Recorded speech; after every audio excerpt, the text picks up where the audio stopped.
m'est arrivé une fois où je me posais des questions de savoir où vont les taxes. Parce que Lubumbashi est la deuxième ville de la République démocratique du Congo et possède beaucoup des engins roulants, mais aucun parking public. Si nous n'avons pas de routes réhabilitées, si on se plaint toujours des nids de poules et des bains de cochons pendant la saison pluvieuse, où va cet argent?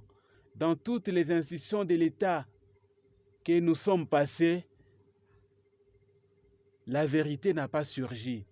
Mais tout ce que nous avons pu récolter comme données, c'est que de quel droit vous vous mêlez de venir chercher ces informations? Bref, je me suis rendu compte que je n'avais pas le droit de me poser ces questions ou de m'exprimer sur ces questions.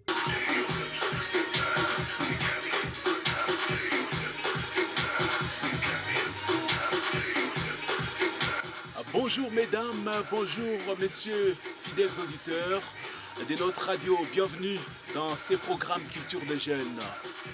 Quand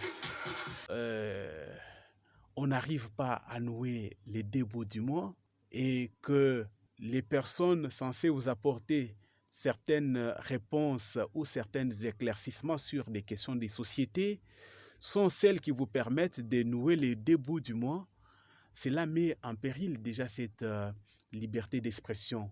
Parce que devant votre reportage, devant votre article, vous vous sentez redevable d'une manière ou d'une autre. Un autre aspect est que dans l'environnement qui est le nôtre, 90% des médias sont tenus par les acteurs politiques, les hommes politiques. Donc, la main qui donne, c'est celle qui dirige, c'est celle qui ordonne.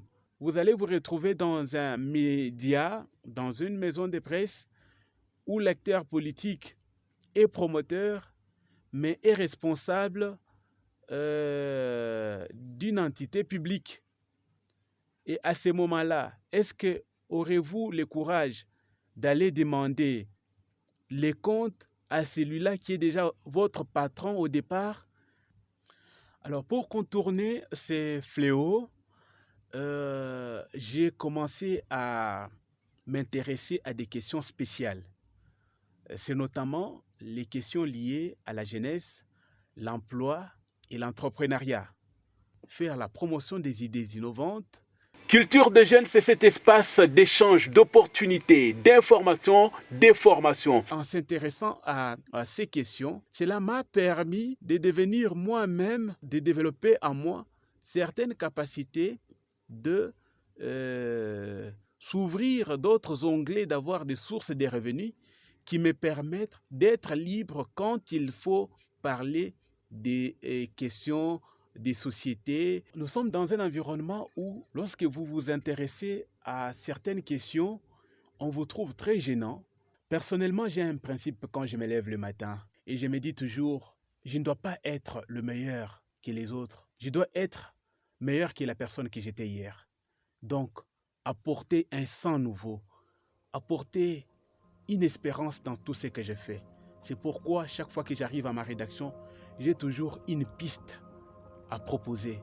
Et ces pistes, avec conviction, je les réalise et je me dis toujours, enfin, j'ai fait ma part.